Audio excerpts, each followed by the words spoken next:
السلام علیکم ویورز، امید کرتا ہوں آپ سب دوست خیریت سے ہوں گے۔ میرا نام ہے عثمان علی اور آپ دیکھ رہے ہیں میرا YouTube channel Usman pharmacy at doctor. Viewers, آج کا میرا topic Respicare montelukast 5 mg اور 10 mg ٹیبلٹ کے حوالے سے، جس کا استعمال دمہ کے مریضوں کے لیے بہت مفید ہے۔ ویورز، وہ تمام دمے کے پیشنٹ جنہیں چلتے پھرتے اٹھتے بیٹھتے سانس پھولتا ہے، سانس تنگ ہوتا ہے، الرجی ہو جاتی ہے، خشک اور بلغمی کھانسی آتی ہے، سینے پہ بلغم ہو جاتی ہے، چلنے پھرنے میں مشکلات ہوتی ہیں، تو ویورز ان تمام پیشنٹس کے لیے مونٹیلو کاسٹ ریسپی کیئر ٹیبلٹ کا استعمال بہت مفید ہے۔ ویورز، آج میں آپ کو ریسپی کیئر ٹیبلٹ کے یوزز، بینیفٹس اور سائیڈ ایفیکٹس کے بارے میں بتاؤں گا۔ آپ سے ریکویسٹ ہے کہ ریسپی کیئر ٹیبلٹ کو یوز کرنے سے پہلے اپنے ڈاکٹر سے ضرور مشورہ کریں اور میری اس ویڈیو کو مکمل دیکھ لیں، تاکہ ریسپی کیئر ٹیبلٹ کا غلط استعمال کرنے سے یا زیادہ استعمال کرنے سے آپ کو کوئی نقصان نہ ہو۔ تو چلیے ویورز، جانتے ہیں ریسپی کیئر ٹیبلٹ کے بینیفٹس۔ ویڈیو کی تفصیل جاننے سے پہلے آپ دوستوں سے میری ریکویسٹ ہے کہ جن دوستوں نے میرا YouTube channel Usman pharmacy at doctor subscribe نہیں کیا، جلد سے اس چینل کو سبسکرائب کر لیں اور بیل آئیکن کو ضرور پریس کریں، تاکہ میری نئے آنے والی میڈیسن سے ریلیٹڈ مفید اور انفارمیٹیو ویڈیو آپ سے مس نہ ہو جائے۔ ویورز، ریسپی کیئر ٹیبلٹ جسے پاکستان کی ایک national pharmaceutical company Jenks pharma بنا رہی ہے، ریسپی کیئر ٹیبلٹ کی کمپوزیشن مونٹیلو کاسٹ سوڈیم ہے۔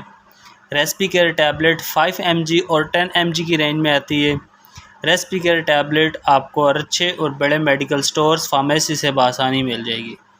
ویورز، اب بات کرتے ہیں ریسپی کیئر ٹیبلٹ کے بینیفٹس یعنی فائدوں کی، تو اس ٹیبلٹ کا استعمال ان تمام مرد اور خواتین کے لیے بہت مفید ہے جنہیں موسمی الرجی سے کھانسی آتی ہے، یا دمہ اور الرجی والے مریض جنہیں موسمی تبدیلی سے سانس تنگ ہوتا ہے، سانس لینے میں دشواری ہوتی ہے، چلنے پھرنے اٹھنے بیٹھنے سے سانس تنگ ہوتا ہے، کھانسی آتی ہے،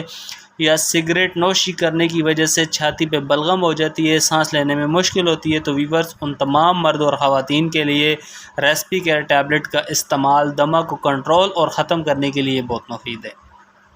اس کے علاوہ وہ تمام لوگ جنہیں موسم کی تبدیلی سے یا دمہ سے الرجی والی کھانسی آتی ہے، تو ان تمام لوگوں کے لیے ریسپی کیئر ٹیبلٹ کا استعمال بہت مفید ہے۔ وہ تمام لوگ جو مختلف قسم کی کھانسی اور بلغم کو ختم کرنے والے سیرپ استعمال کرتے ہیں اور انہیں آفاقہ نہیں ہوتا، تو وہ تمام لوگ کھانسی والی ادویات کے ساتھ ریسپی کیئر ٹیبلٹ کا استعمال کریں۔ انشاءاللہ اس ٹیبلٹ کے استعمال سے ان کو کھانسی سے مکمل آرام ہوگا۔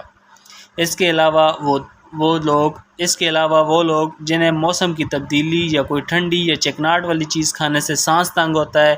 چلنے پھرنے سے سانس تنگ ہوتا ہے، سانس کی نالیوں میں بلغم جمنے سے سانس لینے میں دشواری ہوتی ہے، تو ان تمام لوگوں کے لیے ویورز ریسپی کیئر ٹیبلٹ کا استعمال بہت مفید ہے۔ اس کے علاوہ بچوں کے لیے بھی ویورز ریسپی کیئر ٹیبلٹ کا استعمال دمہ، الرجی اور بلغمی کھانسی کو ختم کرنے کے لیے کرایا جا سکتا ہے۔ ویورز، کسی بھی دوا کو استعمال کرنے سے پہلے اپنے ڈاکٹر سے ضرور مشورہ کیا کریں، تاکہ آپ کو کسی بھی دوا کے غلط استعمال کرنے سے یا زیادہ استعمال کرنے سے کوئی نقصان نہ ہو۔ ویورز، اب بات کرتے ہیں ریسپی کیئر ٹیبلٹ کے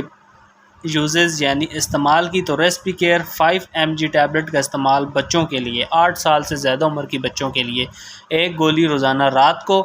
اور 18 سال سے زیادہ عمر کے بڑوں کے لیے recipe care tablet 10 mg tablet کا استعمال ایک گولی روزانہ رات کو، یا ڈاکٹر کی ہدایت پر بچوں کے لیے اور بڑے ریسپی کیئر ٹیبلٹ کو یوز کر سکتے ہیں۔ ویورز، اب بات کرتے ہیں ریسپی کیئر ٹیبلٹ کے سائیڈ ایفیکٹس یعنی منفی اثرات کی، تو اس ٹیبلٹ کے استعمال سے ہیڈ ایک، سر درد کر سکتا ہے، پیٹ درد ہو سکتا ہے، جھٹکے لگ سکتے ہیں، پٹھوں کا درد ہو سکتا ہے، پیاس لگ سکتی ہے، اور نیند غنودگی وغیرہ بھی آ سکتی ہے۔ ویورز، اگر اس ٹیبلٹ کے استعمال سے اس طرح کی کوئی بھی کنڈیشن آپ کو ہو، تو اس دوا کا استعمال چھوڑ کر اپنے ڈاکٹر سے رجوع کریں۔ تو ویورز، یہ تھے ریسپی کیئر 5 mg اور 10 mg ٹیبلٹ کے یوزز، بینیفٹس اور سائیڈ ایفیکٹس۔ امید کرتا ہوں آپ کو میری آج کی ویڈیو ریسپی کیئر ٹیبلٹ کے حوالے سے اچھی لگی ہوگی۔